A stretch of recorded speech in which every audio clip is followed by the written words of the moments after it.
Nggih, tiang mulai. Nggih. Om Swastiastu. Om Swastiastu. Selamat malam. Salam sejahtera bagi kita semua. Selamat bergabung kembali dalam Kulsam, kuliah 1 jam seri 3. Hari ini ada yang spesial karena merupakan hari ulang tahun ke-56 dari Acarya Paramananda Munidaksa. Benar Rika Acarya? Boy, agak selamat ulang tahun Acarya. Tidak ada boleh tawar umur ya. Tapi kelihatannya masih lebih muda 15 tahun nih Kak Acarya. Betul. Ini ke ulang tahunnya bersama istri. Benar Acarya? Benar, kok istri saya kok ikut-ikut dia ulang tahun. Lahirnya sama tanggal 3 Maret ya. Itu yang dulu waktu kenapa baru tahu? Serius tak pernah tanya. Ikut dia ulang tahun. Ya kan jadi sapeh jadi ya. Mau dari tuntut dia, gift. Saya juga harus dikasih gift. Barter jadinya nih ke. Raja. Pada kesempatan ini, Acarya. Pada kesempatan ini Acarya akan berbagi bersama kita semua di sini tentang Bhagavad Gita sebagai sumber inspirasi kehidupan jagat raya. Untuk mempersingkat waktu karena sudah menunjukkan pukul 8:16, mungkin bisa kita langsung masuk ke pemaparan materi. Nih Kak Acarya bisa dilakukan selama kurang lebih 40 menit. Kemudian kita lanjutkan dengan sesi diskusi. Dipersilahkan Acarya. Om Swastiastu, para bapak-bapak, ibu sekalian, adik-adik sekalian yang saya hormati dan saya cintai. Sebenarnya terus terang kita diskusi sebenarnya biasanya setiap hari Kamis besok seharusnya. Tetapi hostnya yang minta supaya hari ini karena terus terangnya biar ada hari spesial itu. Itu aja sebenarnya. Kita yang memilih hari Kamis karena itu hari guru. Hari Brahaspati berarti hari guru biasanya banyak memberikan inspirasi. Jadi sebabnya kuliahnya yang majuin tuh hari ini aja, maaf dengan sangat bukan host yang atau Dek Putu ini yang sebagai dosen beliau bukan beliau atas permintaan secara pribadi. Mohon maaf, nggih. Baik, saya mulai saja karena waktunya hampir 17 menit lewat. Begini. Bhagavad Gita kan merupakan lautan nektar atau lautan susu, dianggap sebagai simbolisasi lautan susu dan kita yang meminumnya. Jadi kita dianggap anak sapi yang meminum lautan dari ibu, dari lautan susu sapi itu, dan kemudian kita meminum nektarnya. Demikian luasnya Bhagavad Gita dan hampir tidak mungkin kita membedah atau mengupasnya cuma 2 jam begini dan tidak butuh waktu berlama-lama. Oleh karena itu kita mempersingkat yang poin-poin penting-penting yang kita bahas pada malam hari ini. Mudah-mudahan dengan pembahasan 2 jam ini bahan materi kita banyak sekali yang kita dapat. Dalam satu buku yang disebut Gita Mahatmya yang ditulis oleh Sri Sangkaracharya dari ada 7 sloka yang beliau buat khusus untuk Gita Mahatmya, artinya keagungan Bhagavad Gita. Dalam sloka pertama beliau menyatakan Gita Sastram Idam Punyam Yah Patet Pretat Puman Wisnu Padam Wisnu Awapnoti Abaya Sokadi Warjita.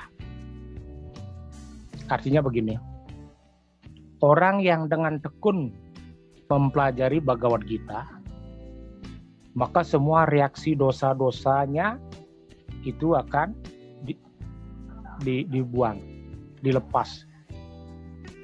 Itu sebabnya orang yang menukri untuk membaca Bhagavad Gita ibarat orang yang dikatakan mandi. Kalau orang mandi setiap hari dengan air, kita hanya mandi dengan 1 kali aja membaca Bhagavad Gita, maka seluruh reaksi dosa termasuk karma-karma buruk masa lalu, purwajanma itu artinya kelahiran masa lalu, dia akan tidak berakibat lain pada waktu kelahiran kita yang akan datang.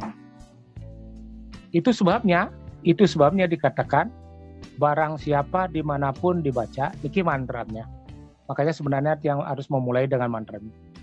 Naham Vaisani Vaikunte Yogenam Hridaye Nacha Mad Bhaktayatra Gayanti Sastrati Stamina Rada, yang artinya, wahai Narada, dimanapun aku dinyanyikan, aku memastikan diri aku akan hadir di tempat itu.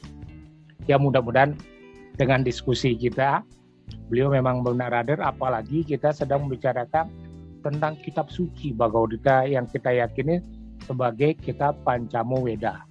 Selain Catur Weda itu hadir, kemudian Bhagavad Gita menjadi Bhagavad Gita yang kelima. Setelah Catur Weda ya, dari Weda, Samaweda, Yajurveda, dan Atharva Weda. Mengapa Bhagavad Gita dikelompokkan sebagai Sruti atau yang Sru artinya mendengar? Sru itu mendengar atau wahyu, karena dia langsung dikatakan oleh Awatara Sri Krishna kepada Arjuna. Itu sebabnya Bhagavad Gita termasuk Weda Sruti. Weda dari wahyu, Weda dari mendengar, yang diterima kemudian oleh para maharsi, khususnya Weda Vyasa. Resi Weda Vyasa kemudian menulis menjadi kitab Semerti. Semert itu artinya mengingat. Jadi apa yang didengar oleh Resi Vyasa kemudian ditulis oleh Resi Vyasa menjadi kitab untuk mengingat, namanya Bhagavad Gita. Bhagavad Gita seperti secara etimologi, Bhagavad itu artinya Tuhan dan Gita itu artinya nyanyian. Berarti nyanyiannya Tuhan, tentang ketuhanan. Apa yang sebenarnya menjadi paling penting di antara pelajaran pengetahuan Bhagavad Gita? Mari kita simak satu persatu. Bhagavad Gita terdiri dari 18 bab atau 18 adhyaya dan 700 sloka. Kemudian ini serba 18 ya. Kemudian terjadi peperangan Mahabharata selama 18 hari, ya. Kemudian oleh peperangan itu terjadi, itu hampir mencapai 3.936.700 orang yang berada di Kurukshetra. 7 dari pasukan Pandawa, 7 akso ini namanya. 1 akso ini terdiri dari 218.700 orang. Satu pasukan infanteri seluruhnya itu 218.700. Karena yang mengikuti yang perang itu ternyata 18 negara. 7 dari yang memihak Pandawa dan 11 yang memihak Kaurawa. Jadi 7 sama 11, bagi 18 kan? 7 aksu ini di Pandawa, 11 aksu ini di Kaurawa. 1 aksu ini itu 1 negara.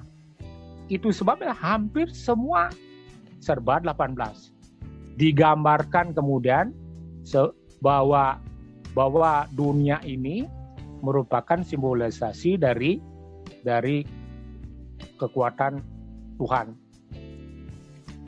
Bhagavad Gita yang 18 bab itu 5 bab dari bab pertama sampai bab 5 itu dianggap simbolisasi kepalanya. Kemudian 10 tangan atau 10 lengannya itu dianggap lengannya Dewa Wisnu. Kemudian 1 perutnya dan 2 kakinya, sehingga jumlahnya lagi 18. Yang menjadi pertanyaan begini, dalam kitab-kitab atau dalam cerita-cerita cerita-cerita rakyatnya di Bali atau dalam Sendratari khususnya, sering digambarkan Panca Pandawa khususnya Arjuna ini sebagai orang yang playboy. Ya kan? Bima dikatakan sebagai orang yang kasar. Kemudian Sakuni sebagai orang yang bodoh. Mari kita buktikan bahwa itu tidak benar. Pengelompokan gambaran karakter seperti ini justru merupakan kesalahan yang paling fatal. Tetapi digambarkan di Indonesia ini bahwa Arjuna itu termasuk orang yang playboy. Kesalahannya di mana? Kefatalannya di mana? Bhagavad Gita dalam bab terakhir, dalam bab 18 atau adhyaya 18 sloka 78 dikatakan begini.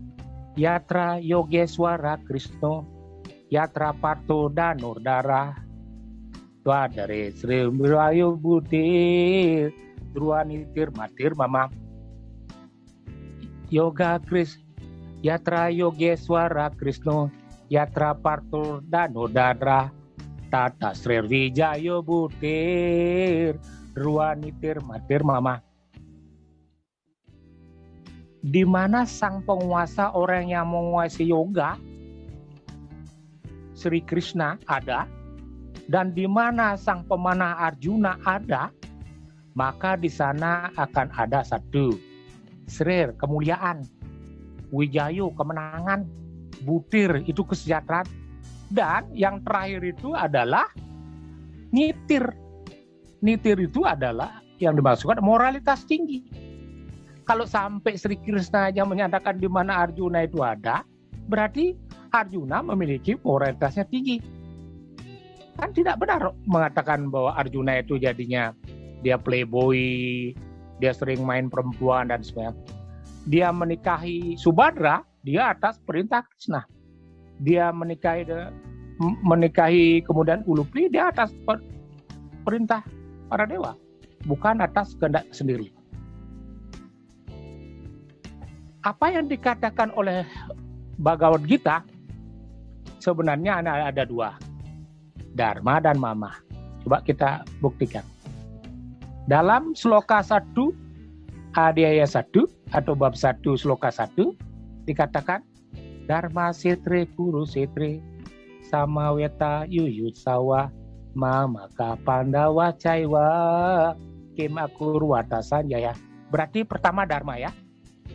Tadi sudah saya sebutkan di sloka 78 adhyaya 18 atau bab 18 Yatra Yogeswara Kristu Yatra Parto Danurdara Tata Sri Vijayo Butir Druanitir Matir Mama. Mama itu Mama terakhir, bab satunya Dharma. Artinya Mama Dharma kalau digabung menjadilah dia Mama Dharma atau kewajibanmu, kewajibanku. Mama itu aku, kewajibanku atau dharmamu, tugasmu. Itu sebenarnya kata kunci dari seluruh yang Bhagavad Gita itu. Dan Bhagavad Gita ini merupakan simbolisasi dari sebuah elemen atau Panca Mahabhuta. Mari kita buktikan lagi. Ketika Pandu memiliki anak, namanya Pandawa. Dalam bahasa Sanskerta, Pandu itu berasal dari kata panda. Panda itu adalah orang yang mencari kebenaran. Ya, orang yang ingin meraih kebenaran. Anaknya Pandu, namanya Pandawa. Dia berasal dari kata panda, orang yang mencari kebenaran. Berarti anak-anaknya Pandu ada orang yang benar, menjadi Pande di Bali. Menjadi Pande atau Pandya. Pandya itu berarti orang yang berhasrat atau berkeinginan untuk mencapai cita-cita kebenaran. Di balik kata Pande, menjadi semacam soroh. Ya kan?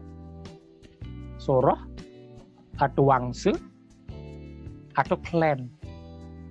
Sebenarnya kata Pande adalah berasal dari Pande itu bukan seperti yang digambarkan di Bali menjadi wangse orang yang membuat pande atau golok, pedang dan sebagainya, bukan.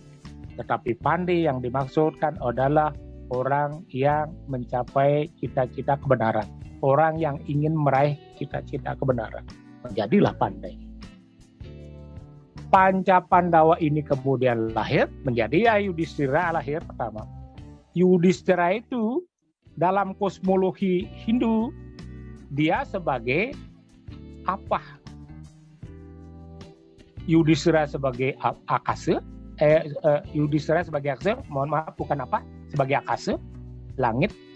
Kemudian Bima itu di bawahnya menjadi Wayu, kemudian di bawahnya menjadi Teja, kemudian 4 menjadi air, dan 5 menjadi tanah. Seluruh proses penciptaan alam semesta adalah simbolisasi dari Panca Pandawa. Mari kita buktikan. Yang paling bawah kita adalah namanya Pertiwi, ya kan? Atau bumi. Bumi di Bali menjadi Buh. Sayang di Bali kemudian Buh ini berubah menjadi Buddha Hita, atau orang dikatakan dipersepsikan sebagai menyembah orang-orang kayak roh-roh jahat, misalnya Tunye Memedi Wong Samar. Kalau kita membakti atau maturan di tanah ya, di Pertiwi, jangan sekali kita berpersepsi atau berpikir bahwa kita sedang menyembah roh-roh Buddha kala di bawah. Bukan. Yang kita sembah itu bumi. Karena landasan kita semua makhluk Buddha Hita ini awal kosmologi kan di bawah tanah. Yang paling dasar itu kan tanah, Pertiwi. Kemudian di atas Pertiwi, tanah, ada air. Di atas air ada panas atau teja, sinar. Di atas tanah ada apa? Udara. Di atas obat baru ada akas. Itu merupakan simbol dari Panca Mahabhuta yang simbolisasinya ada di Panca Pandawa. Panca Pandawa Yudhistira atau Dharma Wangsa itu mewakili akasa. Kemudian di bawahnya Bima mewakili Wayu, karena putra Wayu. Di bawahnya itu Arjuna mewakili panas, energi teja. Di bawahnya mewakili air, dan di bawahnya adalah Pertiwi. Dan semua Panca Mahabhuta ini adalah energi sakral dari Panca Kundalini. Ada mula dari cakra, ada Swadhisthana, ada Manipur, ada Anahata, dan ada Sasra Cakra gitu. Nah, kembali lagi ke Bhagavad Gita. Mengapa sebenarnya Bhagavad Gita ini sampai Drupadi itu dinikahi oleh lima laki-laki, atau dianggap dia sebagai melakukan yang disebut poliandri kan, suaminya 5, kalau istrinya 5 disebut poligami kan, kalau suaminya 5 disebut poliandri. Alasan dibalik itu adalah bahwa pada waktu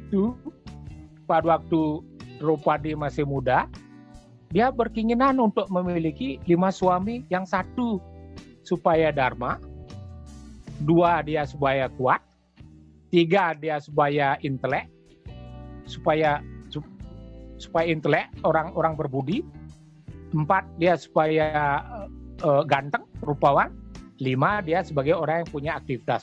Sebenarnya Arjuna tidak mewakili kegantengan atau rupaan. Dia bukan.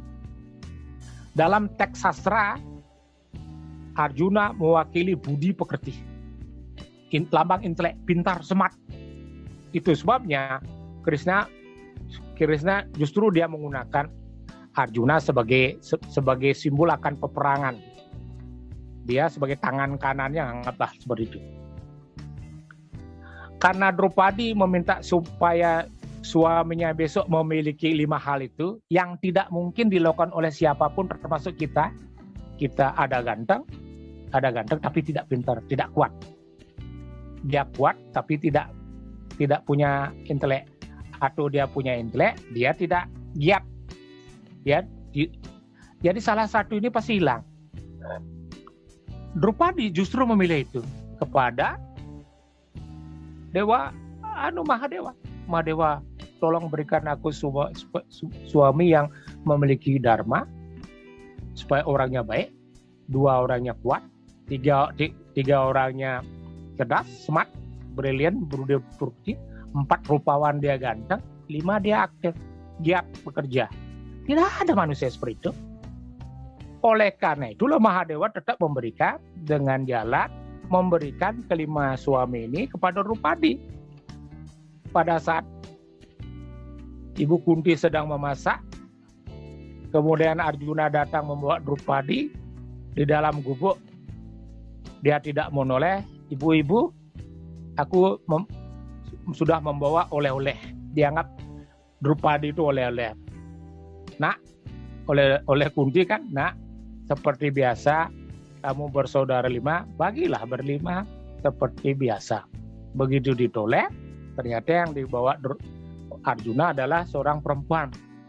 Dulu hukum kita tidak boleh disambut. Apa yang dikatakan merupakan kebenaran dan harus dieksekusi. Kalau sekarang, play, ganti. Tetapi dulu setiap omongan harus menjadi sumpah semacam sakral, tidak boleh ditarik kembali. Misalnya, sumpahnya Bhisma sekali bahwa dia akan tidak kawin, tidak akan menikah, tetap menjadi seorang brahmacari. Karena itu terjadi. Bima dulu bersumpah akan meminum darahnya Dursusana dan terjadi. Bima akan membunuh Duryodhana, terjadi. Semua itu menjadi sumpah dan harus dieksekusi. Termasuk sekarang di mana Kunti menyatakan, loh Arjuna, mengapa Drupadi kau katakan seperti oleh-oleh? Lalu bagaimana ini menarik? Bingung. Akhirnya datanglah Krishna memberitahu apa sebab ini terjadi. Karena dulu pada waktu muda Drupadi meminta seperti itu supaya memiliki suami. Nah, maksud saya sekarang adik-adik, terutama yang perempuan, jangan sekali berkeinginan memiliki suami yang perfect seperti itu. Tidak ada manusia yang sempurna. No one is perfect, ya. Nah, kata Korawa, anak-anak Korawa yang 100, namanya didahului pasti dengan kata Dur. Dur itu artinya jahat. Duryodhana, Dursusana, Duratmaka, Dursila. Semua kata Dur itu, memang kata Dur itu jahat. Dur, jahat. Yudana berarti senang perang. Berarti kejahatannya karena perang. Ya, kan orangnya temperamental, tidak tahu etika, tidak tahu ekspansan, rasa marah, rasa sombong, rasa benci hatinya. Itu dimiliki oleh Duryodhana. Dursusana. Dur jahat, Susana tidak memiliki sesana, tidak memiliki etika. Itu sebabnya dia Dursusana ketika judi terjadi, dijambak aja rambutnya. Dursuna tidak tahu aturan. Seorang perempuan kemudian dibawa ke Balerung dalam keadaan dijambak, diseret itu. Itu sebabnya kemarahan perempuan bisa menghancurkan dunia ini.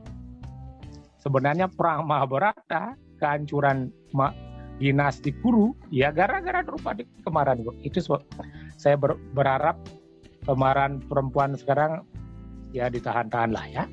Nah, satu di Pandawa melahirkan Pancapandawa dan Korawa melahirkan 100 Korawa. Drestarata melahirkan 100 anak-anak yang semua tidak memiliki etika moral. Semua jahat, dur, makanya dur. Alasan di balik itu, nah sekarang saya mau ke review sedikit. Ketika Sentanu sudah melahirkan anak kan, Sentanu kawin dengan Dewi Gangga, lahirlah terakhir 8 Wasu, terakhir adalah Bhisma. Karena Sentanu ayahnya ini memikirkan Setyawati untuk dijadikan istri, akhirnya bisa bersumpah, kelak di kemudian hari saya tidak ingin menjadi raja atau memiliki keturunan, agar memastikan tidak menunjukkan dia tidak menikah. Disumpahnya agar ayahnya ini bisa menikahi Setyawati yang menginginkan agar dia keturunannya dia. Akhirnya keturunan itulah yang akan kemudian menjadi turunan dinasti Hastinapura. Resiwyasa kemudian diperintahkan oleh Satyawati agar menikahi sebenarnya Amba, Ambika, Ambalika. Tetapi berhubung Amba sudah dikalahkan sudah punya calon suami, kemudian dikalahkan, dan Bisma tidak mau menikahi karena dia bersumpah, akhirnya Resiwyasa menikahi, kemudian ada perempuan ini, Ambika dan Ambalika. Kemudian karena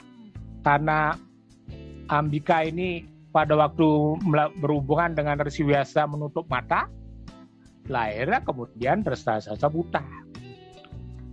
Karena Ambalika ini pada waktu berhubungan dengan Resiwyasa dalam keadaan ketakutan, lahirlah kemudian Pandu yang ucap. Karena tidak ingin keturunan ini habis oleh Satyawati, diperintahkan lagi Resiwyasa agar mengambil Dayang-Dayang sebagai istrinya. Lahirlah kemudian Widura. Itu cerita. Itu konteks cerita dalam sejarah. Apa sebab itu? Sebenarnya Widura, Pandu dan Raja Dresarata, atau dari atas Dresarata buta, Pandu pucat, Raja Widura justru yang yang normal ya. Jadi di samping cerdas. Kalau melihat konteksnya itu begini maksudnya. Besok kalau melayani suami itu ada secara implisit dijelaskan bahwa jangan sekali-kali melayani suami dengan cara kita ketakutan. Dengan cara kita menutup mata. Berikanlah kepuasan, kebahagiaan kepada suami apa adanya. Dayang-dayang ini menerima Resiwyasa dalam keadaan menerima, benar-benar dia menerima dengannya. Itu lahirnya Raja Widura. Widura ini lambangnya Satwika. Pandu ini lambangnya Rajasika. Drestarata lambangnya Tamasika. Berarti ada Satwika, ada Rajasika, ada Tamasika. Simbol ini. Pandu meninggal gara-gara nafsu ketika dia menikahi Madrim, ingin berbuat itu, akhirnya dia meninggal gara-gara dia dikutuk bahwa dengan dia melakukan nafsunya dia justru akan meninggal, dan benar terjadi.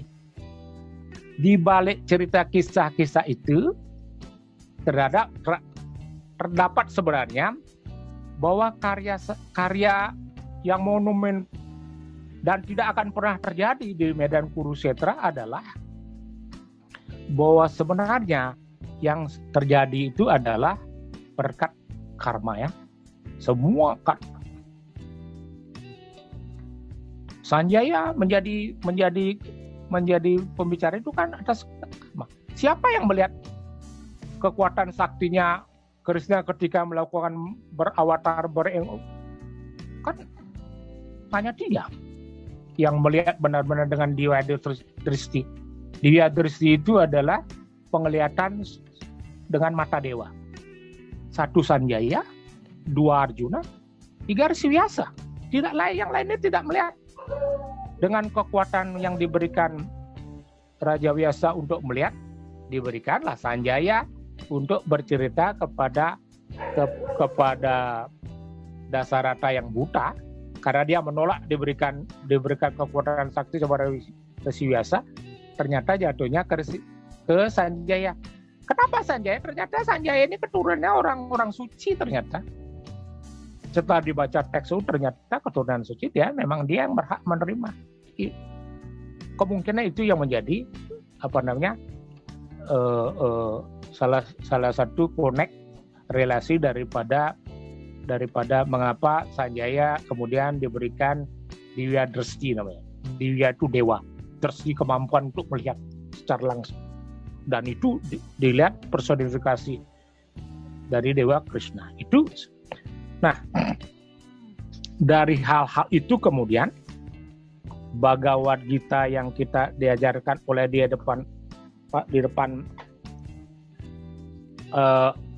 Maha Suci ini Kita ini beruntung mendapat nektarnya Bhagavad Gita. Kemungkinan kita juga pernah dalam reinkarnasi dahulu juga pernah ada di sana. Yang paling menjadi bagian dari pembicaraan malam ini tentang Bhagavad Gita adalah dalam Nawawida Bhakti, dalam 9 cara bakti sebagai umat manusia ya. Di dalam kitab-kitab lain juga disebutkan, termasuk di dalam Bhagavad Gita. Satu kan Srawanam, Kirtanam, Semaranam, Padasewanam, Dasyam, Wandanam, Dasyam, Sakyam, dan Atmani Wedanam. Pertama, Srawanam, mendengar. Dari mendengar saja tentang pembicaraan orang Bhagavad Gita, kita sudah masuk surga atau masuk di tempat-tempat suci. Apalagi tadi dijelaskan oleh Adi Sangkat, siapapun yang mendengar atau berbicarakan tentang Bhagavad Gita hanya 1 sloka saja, semua dosa-dosa masa lalu purwajadmanya akan semua dia habiskan. Tidak akan pernah ada reaksi dosa-dosa lain ketika dia lahir lagi. Itu gini ya. Itu yang dikatakan secara eksplisit oleh Gita Mahatmya yang ditulis oleh Sri Sangkaracharya. Nah, kemudian yang perlu lagi disoroti adalah tadi karakter-karakter itu. Satu, Arjuna dikatakan orang yang playboy. Kemudian Bima dipersonifikasikan juga sebagai seorang yang memiliki karakter kasar, tidak hormat, tidak patuh. Coba buktikan Bima itu kasar. Kita menolak, termasuk saya menolak, karena Bima ini termasuk orang yang perasaannya tinggi. Bukti ketika dia jemur berat nalar sebagai orang yang menggarap makanan di dapur, dia justru menangis. Dia berpikir, adik-adik saya apa semua makan. Bagaimana dengan Nakula, Sadewa, dia waktu masih kecil saya menyuapi. Itu pikirannya dia. Kemudian dia sangat sujud kepada Ibu Dewi Kunti. Kalau di Bali kan digambarkan Bima tidak boleh hormat kepada siapapun, termasuk sujud di kaki orang lain. Ini tidak benar. Tidak benar. Karakter temperamental suka kasar, suka melawan, suka berbohong, orangnya ego dan sombong dan sebagainya, tidak benar dikata Bima. Sakuni juga digambarkan sebagai orang yang memiliki tipe semacam dianggap jok lelucon itu, orangnya. Padahal Krishna sendiri menyatakan di antara pihak Kurawa yang paling cerdas adalah Sakuni. Cuman kecerdasannya digunakan untuk membohongi, memfitnah, ya.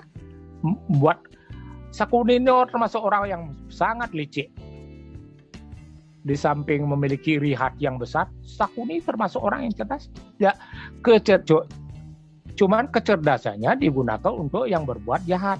Misalnya memfitnah, misalnya membuat kelicikan. Yang membuat seluruh sengketa di Hastinapura kan Sangkuni nih. Yang membuat perjudian, Sangkuni. Yang membuat orang sampai di hutan itu dibakar, Sangkuni. Semua atas ulahnya Sangkuni. Oleh karena itu Sangkuni termasuk orang yang pintar tetapi suka membohongi orang. Itu diperlukan untuk hal-hal yang licik, ya. Nah, karena juga versi lain menyebutkan begini. Di dalam cerita lain, ya, di versi cerita-cerita Mahabharata, saya mendapat teks cerita yang agak lain daripada lain. Kan kalau di Mahabharata kan dijelaskan Arjuna memanah langsung pada waktu keretanya jatuh dan roda keretanya masuk ke tanah dan tidak bisa diangkat. Kemudian Arjuna mengeluarkan Brahmastra, kemudian dipanah, dipenggal. Tapi dalam cerita cerita Mahabharata lainnya ada cerita begini yang sangat-sangat membuat saya terkejut. Pada waktu perang Mahabharata benar, karena itu sudah sekarat, memang akan mati. Lalu untuk menguji bahwa karena ini memang orang-orangnya benar-benar sewanya luar biasa, pelayannya luar biasa. Kemudian Krishna berubah wujud menjadi seorang Brahmana. Dalam keadaan hujan, kemudian dia berlari ke tengah medan pertempuran. Dia panggil, Karna, di mana kau Karna? Tahu Karna terbangun, kok ada suara orang memanggil saya. Saya ada di sini gitu ya. Kemudian dipanggil. Bertemulah dia. Wahai Brahmana, apa yang kau inginkan? Kenapa engkau menemuiku pada saat ajalku akan tiba? Tidak, karena aku hanya menginginkan sesuatu. Tolong beritahu apa saja itu. Aku mau minta sesuatu. Loh, kalau minta sesuatu, mintalah sama istriku di rumah itu. Pasti diberikan. Oh tidak Krishna. Bagaimana aku ke sana?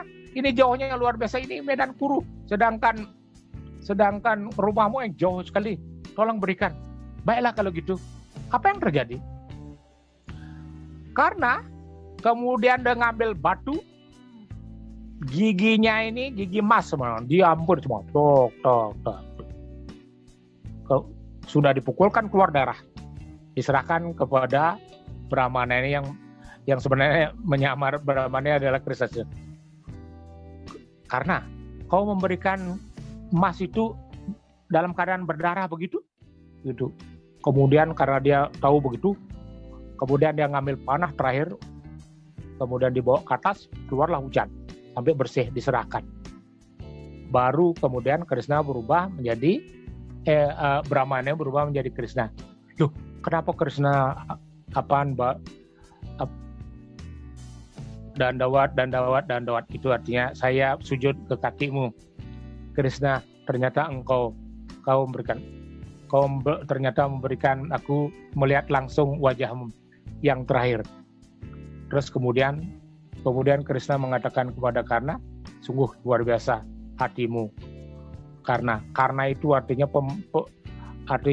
pengorbanan. Itu sebabnya dia korbankan seluruh dirinya. Sayang, hanya satu sebenarnya kesalahan Karna. Ketika dia ada berjudi di Balairuk dan kalah Dharma Wangsa, semua kalah termasuk Drupadi. Drupadi dikatakan pelacur, itu kesalahan yang paling fatal. Dan Arjuna sampai marah dan mengutuk, aku akan membunuh pada saat medan Kurukshetra. Itu sebenarnya. Nah, dari seluruh cerita sebenarnya ini di dalam cerita Mahabharata ini kan ada sebenarnya yang menjadi semacam teladan buat kita semua. Apa yang menjadi sebenarnya kunci dari rahasia Bhagavad Gita? Kunci rahasia Bhagavad Gita adalah penyerahan diri. Jika kita kemudian sangat-sangat yakin bahwa Bhagavad Gita merupakan lautan susu dan bisa membasuh seluruh dosa-dosa kita, maka sebenarnya semua persoalan yang menyangkut keluarga, anak, pekerjaan, kemudian keuangan, apapun yang menjadi persoalan-persoalan kita, kalau kita memiliki berat seperti itu, coba lari ke Bhagavad Gita. Buka Bhagavad Gita. Saya berharap semua ya ikut serta ini memiliki Bhagavad Gita ya. Jangan sampai di rumahnya tidak ada Bhagavad Gita. Karena kalau Anda beli HP saja bisa, beli mobil bisa, semua bisa beli. Kemudian sampai Anda S1, S2, kemudian Anda beli pakaian HP dan sebagainya, seluruh elektronik bisa. Tetapi Bhagavad Gita tidak ada di rumahnya. Itu berarti Anda kosong. Satu-satunya kitab suci yang bisa memberikan rasa nyaman, kebangkitan, kemudian rasa percaya diri, memulihkan keyakinan kita terhadap Tuhan adalah Bhagavad Gita. Coba baca salah satu sloka saja. Makanya dari awal saya mengatakan, dengan membaca satu sloka saja, seperti manusia orang mandi setiap hari dengan air, kita mandi jiwa kita hanya dengan satu sloka Bhagavad-gita, maka seluruh dosa-dosa itu akan dilenyapkan. Itu sebabnya Gita Mahatmya itu adalah Dewi Parwati sama Mahadewa. Itu kan Dewa Siwa itu menyatakan, wahai Dewi Parwati, seandainya saja manusia itu membaca satu sloka saja dari Bhagavad-gita atau satu cerita saja dari Gita Mahatmya yang ada 18 Gita Mahatmya, cerita-cerita Bhagavad-gita, maka seluruh persoalan atau yang menyangkut tentang kehidupannya dia akan dibebaskan, termasuk dosa-dosanya. Nah, demikian dulu. Kayaknya sudah 40 menit lebih. Saya kembalikan kepada moderator, silakan. Suksema Acarya untuk pemaparan materinya yang cukup singkat namun padat dan jelas. Kemudian kita masuk ke sesi diskusi yang buka untuk sesi pertama untuk 3 pertanyaan. Silahkan untuk yang mau bertanya bisa melalui kolom chat atau bisa langsung raise hand dan menghidupkan mic-nya untuk bertanya langsung.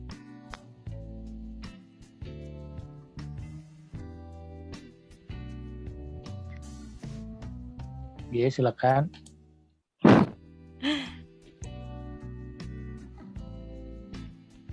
Belum ada pertanyaan yang masuk melalui kolom chat nih Kak. Putu, dia mau jelaskan lagi satu tadi lupa. Silahkan Acarya. Satu-satunya di Indonesia yang juga sering berubah adalah nama Sri Kandi. Tidak ada di dalam teks Bhagavad-gita namanya Sri Kandi. Yang ada di dalam teks Bhagavad-gita adalah Si Kandi. Dalam bab 1 atau adhyaya 1 sloka 17 hanya sekali disebutkan Si Kandi. Si Kandi itu artinya dia bukan laki-laki, dia bukan perempuan. Karena kan memang dalam sejarahnya Mahabharata, Dewi Amba karena saking marahnya kemudian meninggal, dia kan bersumpah akan tetap menuntut balas kepada Bhisma yang tidak menikahinya, kan gitu. Lahirlah kemudian dikasih itu lahirlah namanya Si Kandi. Si Kandi layaknya laki-laki tapi perempuan sebenarnya. Itu adalah rohnya Dewi Amba. Dia menuntut balas atas kematian. Dia hanya turun hanya sekali dan hanya membunuh Bhisma, kemudian dia selesai. Dan itu dikatakan dalam teks Bhagavad-gita bab 1 sloka 17, kata pertama Raja Kasih yang pemanah terhebat adalah Si Kandi. Tetapi di Indonesia akhirnya menjadi Sri Kandi. Padahal Sri Kandi itu kan jelas perempuan karena ada kata Sri. Padahal Si Kandi itu bukan perempuan. Karena Si Kandi dia bukan laki-laki, dia bukan perempuan, itu artinya. Hanya itu aja penjelasan. Mohon dengan sangat saya bermaksud untuk meluruskan sejarah, baik karakter, baik nama, baik cerita dan sebagainya itu sebagai bahan untuk mereview kembali. Sebenarnya Arjuna begini. Sebenarnya Bhisma begini. Sekuni sebenarnya. Silakan tuh. Lanjut Putu. Niki ada pertanyaan yang masuk Acarya dari Bapak Inengah Dede Juliarse. Yang bacakan Om Swastiastu, Ampura Pak, ingin bertanya sedikit. Apabila ada orang yang meninggal, pasti orang yang meninggal itu dikasih nyanyian. Nah, apa simbol dari nyanyian itu? Dan apa nyanyian itu yang disebut pengampunan dosa atau gimana? Suksema. Apabila ada kesalahpahaman dalam penulisannya Tiang Nunas Ampura. Silakan Acarya. Sebenarnya tidak ada yang buat kita yang diskusi bagaimana, apalagi kita manusia terbatas termasuk yang juga mohon maaf, ini kan kita diskusi, tidak ada mesti ada yang disalahkan. Yuli, orang kalau ada yang meninggal ya biasanya dibacakan sloka bab 2, semua bab 2 sama sloka bab 18. Kalau sering membaca itu Karena di sana kan ada nanti dijelaskan yang menuju tentang orang yang meninggal. Orang yang meninggal selalu teringat kepadaku, dia akan dapat mencapai seperti apa yang sedang dipikirkan. Itu kan jelas di Bhagavad Gita. Itu sebabnya orang meninggal dibacakan sloka bab 2, ya, seluruh bab 2 dan sloka bab 18. Ya. Jadi yakinlah. Jadi yakinlah selain 3 yang biasanya dikasih oleh para suligih kita, biasanya kan tirta, ada tirta pengentas. Ya di Bali kan namanya tirta pengentas, tapi teman-teman di India bawa tirta gangga, sama aja sebenarnya. Kemudian daun tulasi ya biasanya dibawa kan. Daun tulasi, tirta gangga, kemudian dibaca Bhagavad Gita. Semua Bhagavad Gita, tirta gangga, dan tulasi ya. Demikian Yuliarse, jawaban Tiang, semoga bermanfaat. Nanti pokoknya setiap orang ada kematian, bacain aja itu Bhagavad Gita bab 2 ya, bab 2 seluruhnya, bab 18 seluruhnya. Kalau Anda masih punya pohon tulasi, bawain juga pohon tulasi. Kalau kemudian bawa tirta gangga atau tirta pengentas ya, di Bali namanya tirta pengentas. Kalau di Lempuyang aja tirta juga dipakai untuk itu. Oke. Terima kasih. Lanjut. Sementara belum ada pertanyaan lagi nih ke Acarya. Mungkin Tiang mau bertanya, boleh Acarya? Oh, durus. Tadi Tiang mendengar banyak sekali penjelasan soal Bhagavad Gita, dan Tiang merasa masih banyak yang ternyata selama ini kurang benar gitu Acarya, pemahaman kita tentang agama gitu Acarya. Betul. Kira-kira menurut Acarya nih bagaimana strateginya untuk membuat anak-anak muda fokusnya ya Acarya, milenial gitu, untuk tertarik dengan Bhagavad Gita nih Kak. Jadi seperti yang kita ketahui, milenial itu lebih tertarik sama cerita sinetron mungkin. Nah, bagaimana untuk membuat mereka tertarik dengan cerita-cerita agama gitu. Itu aja Acarya. Betul. Terima kasih. Ini pertanyaan sebenarnya buat anak muda yang sangat luar biasa ya. Saya sangat senang kalau sampai pertanyaan begini.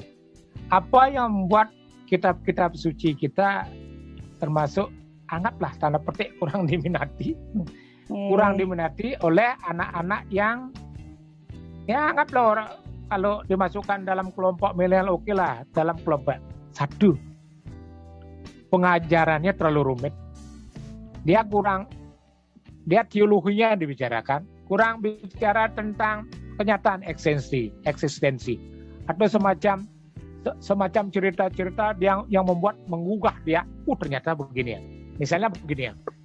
Misalnya contohnya begini. Dulu ini di dalam cerita Mahabharata atau dalam tidak pernah ceritakan, tetapi dalam teks itu diceritakan. Misalnya begini.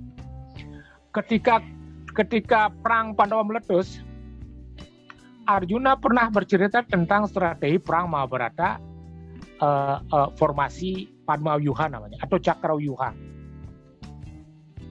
Cakravyuha ini adalah formasi strategi yang memang diajarkan oleh Drona, dan satu-satunya yang bisa menembus Cakravyuha itu adalah Arjuna.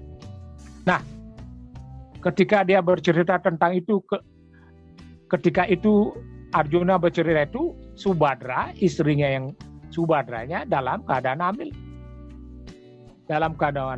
Kemudian dia cerita tentang Subhadra, besok aku akan melawan guru Dronacarya. Formasi yang aku akan buat adalah formasi Cakravyuha, dan orang hanya guru Drona aja yang tahu strategi ini. Setelah dia bercerita setengah jalan, datanglah Krishna. Wahai Arjuna, apa yang kau katakan itu? Apa yang kamu ceritakan? Istrimu lagi sedang hamil. Loh, Krishna, apa hubungannya istri saya Subhadra hamil dengan cerita Cakravyuha?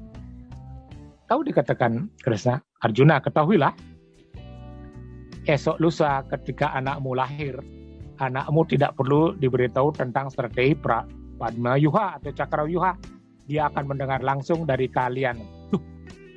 Wah, kemudian ketika lahir benar Abimanyu kan dan anggaplah cepatnya itu ketika sudah berperang masuk dalam formasi Cakrawuha.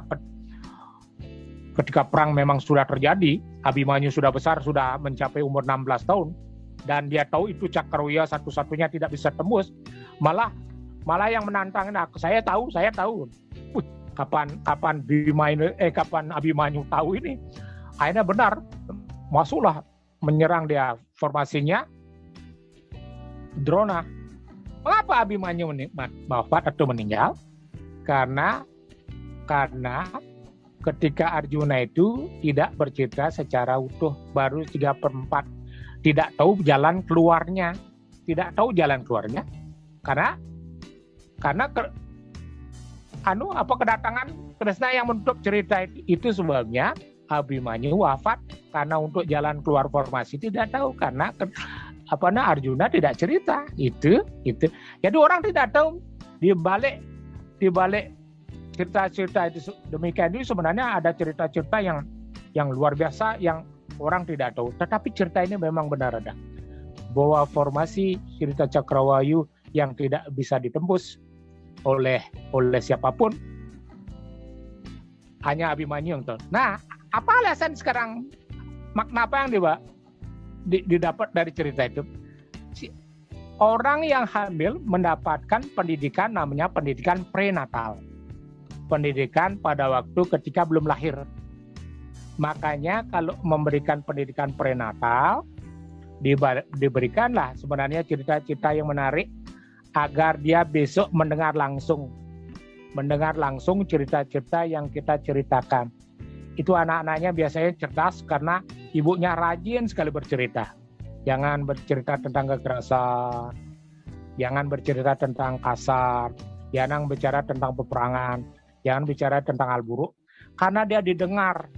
Jadi embrio di dalam tubuh orang yang hamil mendengar.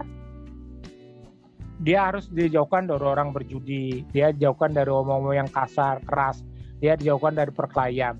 Makanya orang yang ibu yang hamil, anaknya ada suci itu gitu. Dan itu sudah dikatakan oleh Krishna Arjuna. Suatu saat pendidikan Abimanyu lahir, dia menjadi pemanah ulung yang tidak perlu kamu ajarin, karena kamu sudah sebagian besar sudah ngajar. So, kapan saya ngajar? Anakmu mendengar, ya itu ceritanya. Itu tambahan cerita saja. Mudah-mudahan anak-anak muda satu itu dari cara metode pengajaran. Metode pengajaran kita rumit. Diajarkan tentang hal-hal yang sulit. Belum apa. Coba kalau diajar cerita-cerita Cina kata, cerita-cerita Purana, cerita ini pasti menarik. Anak-anak biasanya senang sekali kalau satu metode. 2, guru-guru kita, Hampura dan Dada Pendek, cenderung mengajarkan sesuatu teologi yang rumit, yang tidak bisa dicerna oleh anak-anak yang muda-muda. Tidak ada hal-hal yang terlalu implicit atau explicit yang diajarkan. Terlalu jauh gitu. Tidak sesuai dengan eksistensi. Tidak sesuai dengan yang dihadapi. Itu sebabnya dia jauh dari pergaulan. 3, anak-anak kita tidak terbiasa oleh orang tuanya, Ampura ini, memang sejak generasi ke generasi tidak pernah dibacakan Bhagavad Gita. Karena di rumah Bhagavad Gita juga tidak ada. Bagaimana suruh membaca Bhagavad Gita? Orang bapaknya, orang tuanya sendiri tidak tahu Bhagavad Gita. Bagaimana dia ngajar? Jadi secara generasi, secara genetik dia tidak ada keuntungan karena orang tuanya tidak ngerti bagaimana dia memberikan. Itu sebabnya saya berharap semua masyarakat sekarang di Hindu mulai di rumahnya ada Bhagavad Gita. Ketika mengajarkan, bapak saja tidak belajar Bhagavad Gita, masa saya diajar Bhagavad Gita, bapak aja tidak ngerti Bhagavad Gita gitu, supaya tidak gitu. 4, daya beli kita ada, Tetapi untuk membeli kitab-kitab suci tidak ada. Nah, kalau sekarang misalnya kita di rumah-rumah masing-masing adalah satu kitab Bhagavad Gita untuk bisa bercerita tentang itu. Ya, ada masalah baca Bhagavad Gita kan senang ya. Bhagavad Gita dan cerita Mahabharata biar dia tahu kisah tentang cerita Mahabharata. Oke, demikian dulu. Putu saya kembalikan. Mudah-mudahan jawaban yang ya mengena lah. Oke, kurang lebih begitu. Giring, terus lanjut. Suksema Acarya. Niki belum ada pertanyaan lagi yang masuk. Dipersilahkan kepada para peserta untuk yang mau bertanya atau mau bertanya langsung dengan cara berbicara langsung boleh diangkat tangannya. Boleh, silakan. Dihidupkan mic-nya, bisa bertanya langsung.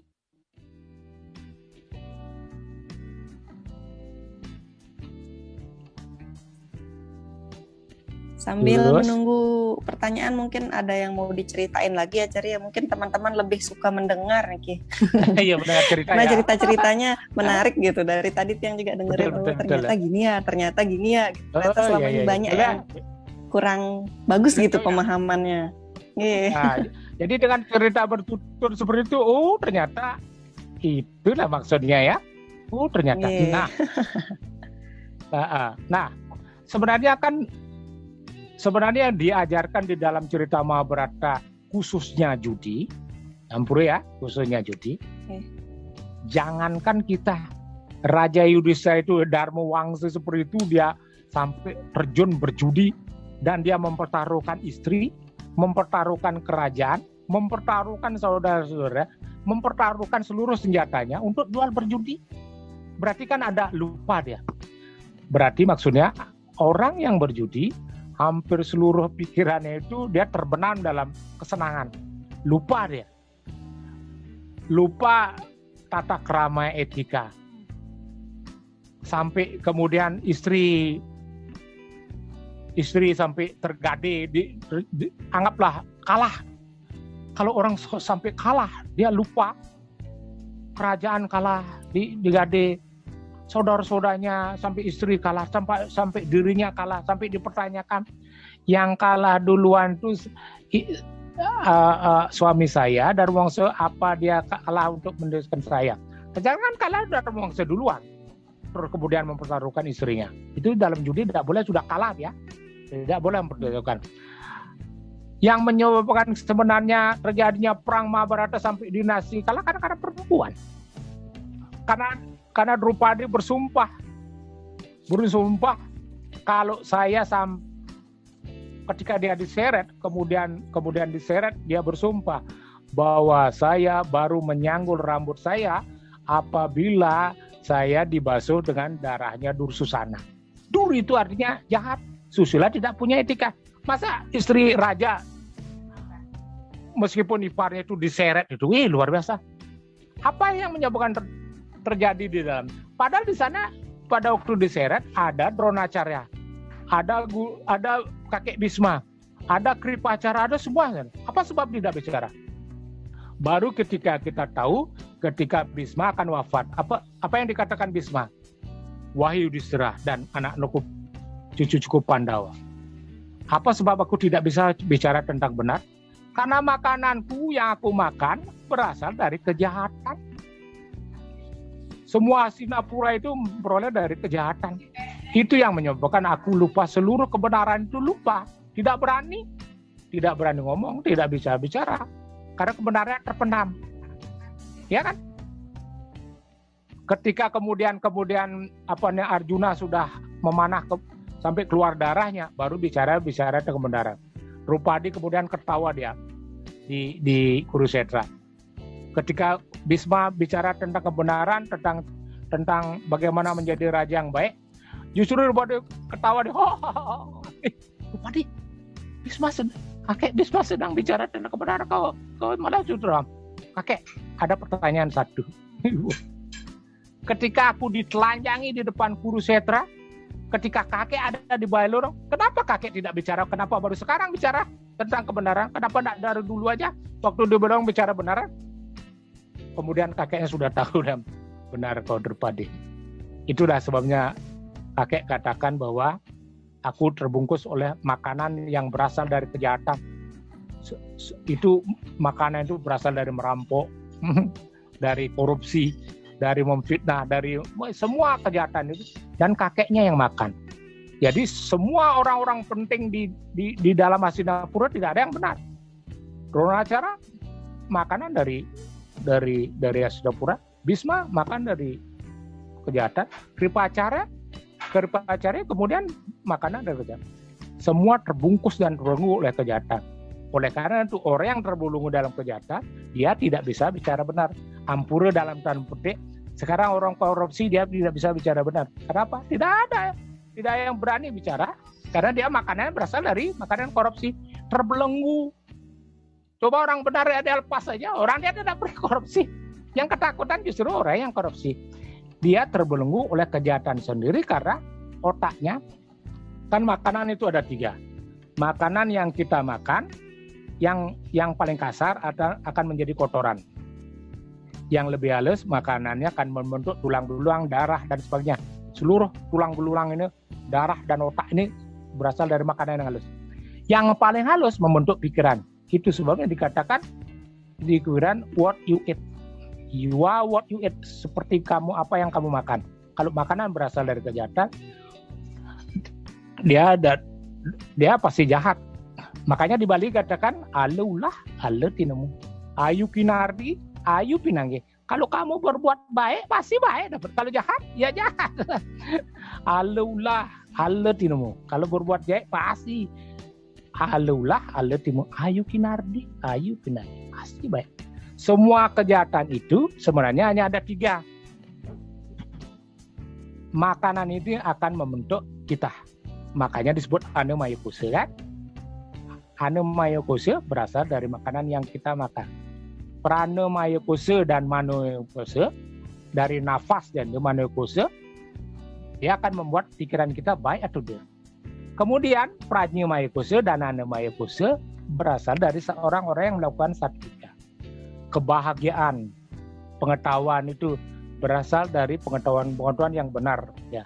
Makanan yang benar, pikiran yang benar, perbuatan yang benar. Makanya kan dikatakan perbuatan benar, pikiran benar, mana cike kan, kaike wacike, ya kan? Trikayu parisuda ini kan menjadi landasan moralitas kita. Saya berharap adik-adik sekalian, walaupun kita lacur, kangguin belajar pelan-pelan. Lacur pelan. Tetapi orang yang berproses hidup, persis kayak Arjuna, ditempa dia. Berapa puluh tahun dia harus kesana kemari. Yang namanya Pasupati, yang bernama Pasupati kan bukan panah Pasupati, kan simbol. Pasu artinya hewan, pati itu ada yang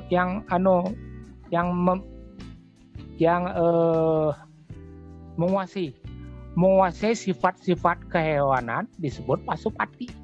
Arjuna dikasih Pasupati. Moralitas tertinggi kan Arjuna, itu sebabnya Arjuna paling disayang. Mana ada manusia seperti Arjuna paling disayang? Dia merubah dirinya dari perkeluargaan, kemudian dia persepsinya dirubah menjadi seorang murid. Dan Krishna adalah gurunya, ya kan? Kalau dicari silsilah keluarga Arjuna sama Krishna kan pakai ipar, karena Krishna Subara diambil. Tapi Arjuna pintar, dia rubah persepsinya dari kekeluargaan, dia rubah menjadi guru, sehingga persepsinya berubah. Menjadilah manusia, dia menjadi manusia yang sangat bijaksana. Makanya disebut, kadang-kadang disebut Partha. Ya kan, satu-satunya yang menguasai seluruh indria kita ini adalah Arjuna. Orang yang paling diteladani menjaga moralitas tertinggi adalah Arjuna. Oke, terus silakan dulu. Sejauh ini belum ada yang bertanya lagi. Om Swastiastu, Mbak. Woi, silahkan. Acarya Ampura, tadi kita terlambat bergabung karena masih ada yang dikerjain dulu. Jangan nggak tahu nih, yang banyak nih pesertanya nih, partisipannya nih lumayan banyak nih. Waduh, banyak sekali. Oke, Niki, acara terkait dengan masalah Bhagavad Gita ya. Yang baca di salah satu sloka disebutkan ya, apa namanya? Shreyan Zafya Mayat Jajna Jinana Jainah Parantapa Sarwam Karmakilan Parta Jenane Parisama Piate. Nah, di sini artinya kalau yang baca terjemahannya, wahai penakluk musuh, korban suci yang dilakukan dengan pengetahuan lebih baik daripada hanya mengorbankan harta benda. Maaf, yang ulangi ya. Wahai penakluk musuh, korban suci yang dilakukan dengan pengetahuan lebih baik daripada hanya mengorbankan harta benda material. Wahai putra Parta, bagaimanapun segala korban suci yang terdiri pada pekerjaan memuncak pada pengetahuan rohani. Nah, jadi di sini disebutkan bahwa korban suci yang dilakukan dengan pengetahuan lebih baik daripada hanya mengorbankan harta benda. Nah, ini kembali lagi kalau yang kita perhatikan di Bali atau mungkin barangkali dalam kehidupan sehari-hari, banyak sekali ya korban suci ini kita lakukan melalui ya sifatnya adalah material, bukan dari sisi pengetahuan ya. Nah, ini bagaimana perspektif kita orang Hindu di Bali menyikapi ini, karena sekali lagi banyak sekali kita lihat upacara-upacara di Bali itu memang ya upacaranya yang banyak upakara atau materialnya yang banyak kita wujudkan, tapi di sisi lain mungkin jenananya atau pengetahuannya kurang. Nanti bagaimana Acarya memberikan penjelasan kepada kami yang masih belum paham mengenai Bhagavad Gita nih semua. Santi Om. Berarti Bu Indah langsung dijawab. Nggih, silahkan Acarya. Semua Saudara Jendrike dari Jakarta sampun ikut bergabung. Apa Niki? Di dalam Bhagavad Gita itu kan ada kande ya. Atau kande ya. Satu, ya, ada upasana kande, ada karma kande, ada jenana kande. Atau dalam catur itu ada kan Bhakti Marga Yoga, catur marga yoga ya. Yang pertama kan Bhakti Marga Yoga kan, Karma Mayo Yoga, Jenana Mayo Yoga, karena Raja Mayo Yoga. Tetapi dalam konteks begini hanya 3 dia, Karma Kanda, Jenana Kanda, Upasana Kanda. Upasana Kanda ini Bhakti namanya. Di Bali kalau mengaturkan Bhakti itu wujudnya dengan ritual, itu persoalannya. Wujud menyatakan Bhakti kalau tidak ada ritualnya dia tidak dianggap sebagai Bhakti. Salah satu simbol Bhakti itu kemudian hampir semua panca yadnya, dari Dewa Yadnya, Resiadnya, semua kan, manusianya, budayanya dan sebagainya kan semua. Nah, sekarang saya mau mulai satu persatu. Dalam konteks ini sebenarnya yang dimaksudkan Dewa Yadnya bukan untuk maturan kepada semua sebagai besarnya. Siapa yang untuk itu? Yang dimaksudkan adalah selalu eling dan bakti kepada Yesus dengan nama Semaranam. Nama Semaranam. Membacakan dengan istidewata yang kita pilih, Kirtanam, nama Semaranam, membaca begitu. Ya, satu. Tetapi bukan nanti menyalakan bakti ya. Kita lagi sebentar. Yang dikatakan sebagai Dewa Yadnya sesungguhnya adalah kita terikat sama yang namanya dewa.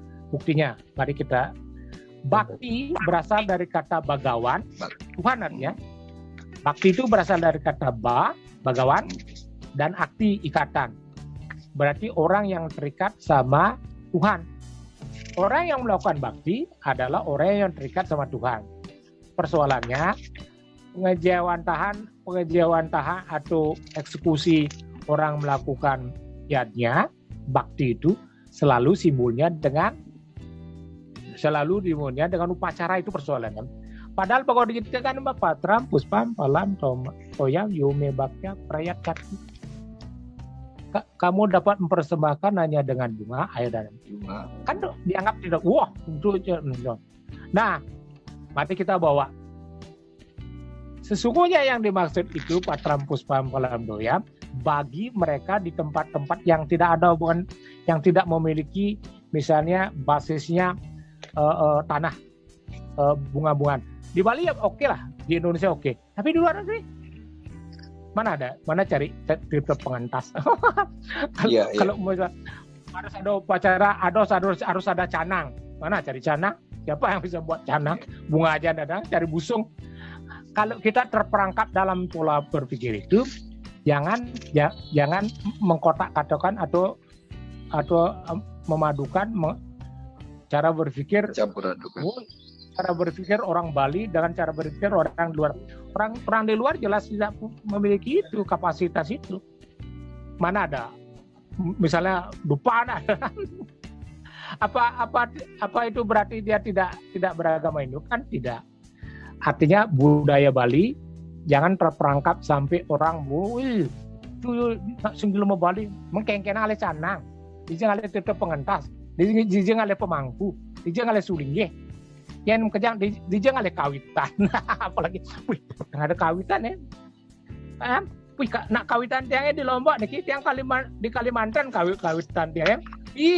Mereka yang di luar negeri dijeng ale kawitan. Kan berarti kita terperangkap dalam pola berpikir demikian. Kita harusnya melepas, bukan berarti kita meninggalkan budaya Bali, bukan. Saya nggak tahu yo. Jadi anak meninggal misalnya, saya ngelapis ngaben misalnya, ngaben ini juga yang tutup mata, ingin mupet. Berpikir sederhana, ngai canang atau ngai pejati aja bisa tidak ada, karena bahan tidak ada, ya kan? Di tempat di luar negeri lagi. Berarti kita dijauhkan dari budaya Bali. Seharusnya cara berpikir kita adalah di mana tempat itu memang tidak itu, kita yang belajar. Boleh sebenarnya, boleh mukut. Kalau memang tidak ada semua, sama dengan kalau semua kita tidak punya pakaian, kan boleh yang robek-robek kita pakai sepanjang kita masih pakai pakaian. Ya kan? Kita berada di luar yang tidak berorientasi pada tradisi Bali. Bukan berarti kita meninggalkan tradisi Bali atau tradisi Hindu. Jangan seorang, itu Hindu Bali, itu Hindu India, uling dija ada sekat begitu. Sejak kapan? Ya kan? Itu satu. Dari upasana kanda, karma kanda, jana kanda, semua basisnya itu ada di jenana. Sama dengan kita membantu ini kan, pedalam ya sing lapipis. Kemudian saya mau kasih jinah tuh. Kan dia berdasarkan pengetahuan pedalam saja nih ubang banget. Bakti yang berbasis jenana. Kalau kita kuliah pedalam ya sing masuk, tak suruh dia masuk deh nih. Kan basis bakti berbakti tetapi berbasis jenana. 5 hal yang harus dilakukan pelayanan. 1, melayani orang yang sakit. Orang sakit dibawa ke rumah sakit. Sekarang kalau misalnya orang sakit dikasih ceramah, mana mau dengar dia? Ada orang misalnya sakit di sini, ada yang sedang lapar. Saya kasih ceramah itu paling-paling apa nih lemahnya omongan, paling-paling dikasih gitu. Kan dikasih makanan dulu. Berarti jenana kanda itu harus digunakan sebagai dengan tepat pada tempatnya. Kemudian orang haus, coba Anda haus. Kalau kasih ceramah gitu, sedang haus, coba hausnya itu dalam. Berarti kan baktinya berdasarkan pengetahuan. Orang yang sakit dibawa ke rumah sakit, orang yang lapar dikasih makan, orang yang tidak berpendidikan suruh sekolah, orang yang tidak punya air buatin proyek, orang yang dalam keadaan kesulitan kasih dia. Berdasarkan semua itu, bakti itu berdasarkan jirana pengetahuan, tidak hanya berbasis pengetahuan ritual. Ini kan ritual ini, bukan basis spiritual. Basis ritual dan basis spiritual kalau kita komunikasikan dengan baik, bukan berarti kita mengeluarkan, apalagi sekarang saya tanya, apalagi dalam masa pandemi. Mana ada orang ngaben sekarang? Sudah terbukti. Mana ada orang ngaben sekarang pakai wadah? Jarang lah pakai wadah, bukan tidak ada. jarang pakai. Kan bakar semua aja. Karena takut COVID. Ya kan? Takut berkerumun. Satu sudah berpikir dia, COVID dia. Satu bantannya sudah cerik, bagus. Bukan berarti benar ya. Kemudian dia tidak pakai lagi misalnya wadah yang besar-besar dulu. Kerumunan berkurang. Kemudian bunyi-bunyian berkurang. Berarti kan mengurangi. Artinya semua itu berdasarkan pengetahuan jenana. Harus dipikirkan dalam keadaan ini kan strategi kiat orang untuk sukses kan harus dia melihat kenyataan. Kalau dia sekarang kalau justru bersatu dia kena COVID. Kalau bercerai kita bagus. ya seperti itu. Kalau bercerai kita jauh-jauh tidak pernah ketemu, tidak kena COVID. Coba berkerumun kena COVID. Berarti di satu pihak dia benar, di satu pihak tidak benar. Barusan dengan Pak Wayan dari bicara gitu. Kalau kita ramah sama lingkungan ramah sama kita. Tapi kalau tidak ramah sama lingkungan, kita ramah lingkungan. Kan itu jenanem.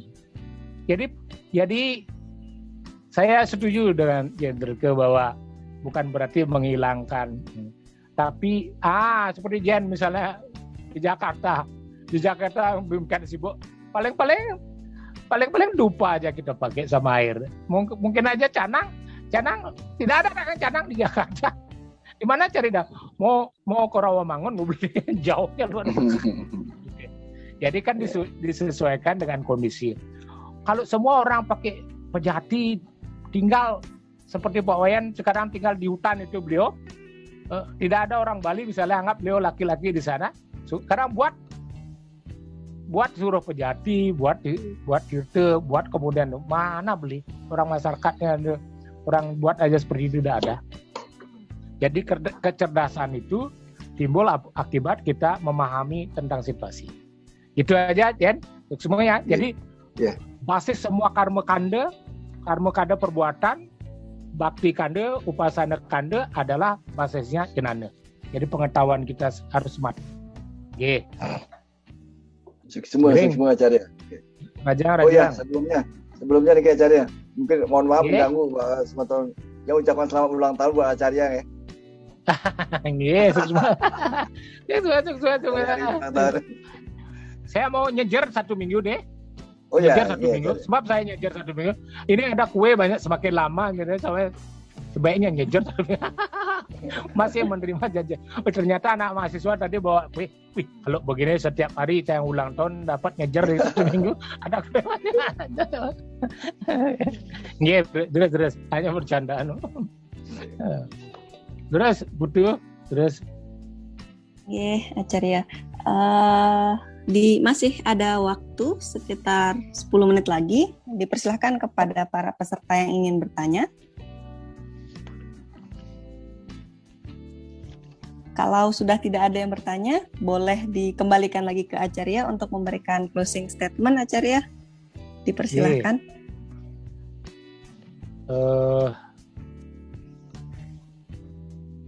Di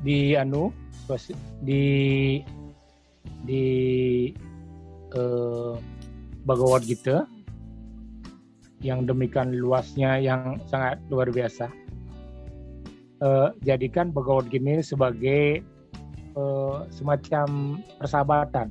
Karena terus terang kalau saya menghadapi apapun, biasanya saya larinya justru ke Bhagavad Gita. Bhagavad Gita itu wajib ada di meja. Karena sewaktu-waktu saya membutuhkan, saya buka, ternyata membutuhkan 1 sloka saja. Dari permulaan saya mengatakan kalau orang mandi setiap hari pakai air, coba mandi 1 sloka dengan Bhagavad Gita.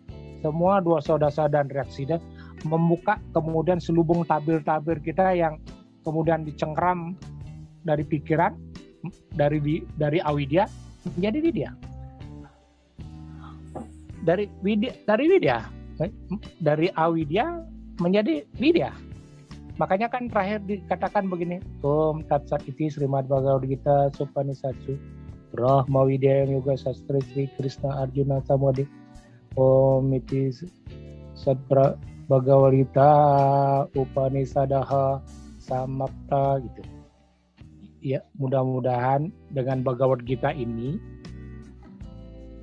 dengan Bhagavad Gita ya sebagai nektarnya abadi, simbolnya dari Wisnu. Kemudian kalau boleh saya tambahkan, di dalam Bhagavad Gita jelaskan masih ada bermiliar-miliar lagi planet di luar angkasa kita ini, masih bermiliar-miliar lagi tata surya ini.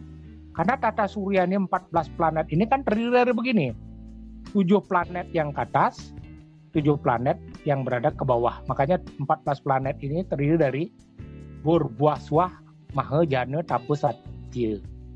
Itu 7 loka, makanya disebut Sabtu Loka. Yang ke atas ya, yang ke bawah disebut Sabtu Petala. Tala, Atala, Sutala, Rasatala, Witala, Patala.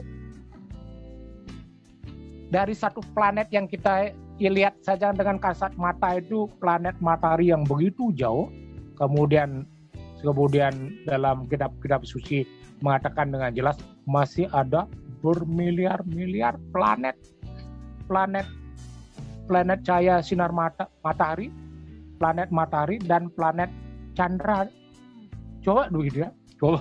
Kalau demikian berarti mengupas Bhagavad Gita secara detail itu sangatlah tidak mungkin. Tetapi dengan rasa bakti yang mendalam, semua nasihat-nasihat itu kita masuk dalam diri yang bisa memperbaiki hidup kita. Kan? Nawawida Bakti yang pertama itu Sravanam, ya, Sravanam, Kirtanam, Semaranam, Pada Sewanam, Wandanam, Sakyam, Dasyam, Atmanivedanam. Jadi 9 jenis bakti. Pertama adalah Sravanam. Kan di dalam kitab suci kan dikatakan Sadunam, Darsanam, Punyam. Setiap orang yang memberikan kita darsan, ceramah bagi orang-orang suci, dia akan mendapat pahala. Anggaplah Dharmocana saya memberikan pahala. Sadunam, Darsanam, Punyam. Jadi memberikan penyuluhan kepada didengar dari orang-orang suci, orang-orang sadhu, dia akan mendapat pahala. Separsa, Papa, Nasanam. Separsa itu artinya menyentuh orang-orang suci, maka seluruh dosa-dosamu akan hilang. Kemudian Sambasanam, Karma Wimocanam. Bercakap-cakap dengan orang suci akan memberikan karma baik terhadap kehidupanmu yang nanti akan datang. Terus kemudian Wandanam, Moksa Sadanam. Dengan kita menyerahkan diri kepada orang-orang suci, semua karma buruk dan kita akan dapat mencapai moksa. Nah, demikian terakhir dari saya.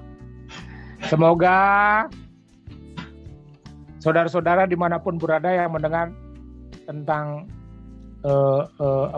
tentang diskusi kita malam ini tentang Bhagavad Gita akan memberikan dampak yang luar biasa baik terhadap diri sendiri maupun orang lain.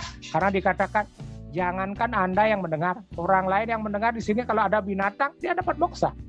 Itu reaksi dari orang membacakan Bhagavad Gita. Karena kitab-kitab yang kita ceritakan kan termasuk wahyu. Wahyunya Ida Sang Widi, wahyunya Dewa Wisnu, wahyunya Sri Krishna. Jangan kita yang benar-benar diskusi dan fokus. Orang yang mendengar, binatang, keluarga yang mendengar, anak-anak kita.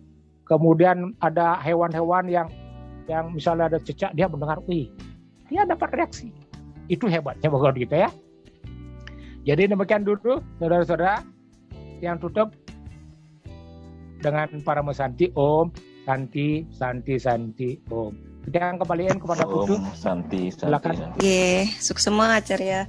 Baik, dengan closing statement tadi berakhir sudah sesi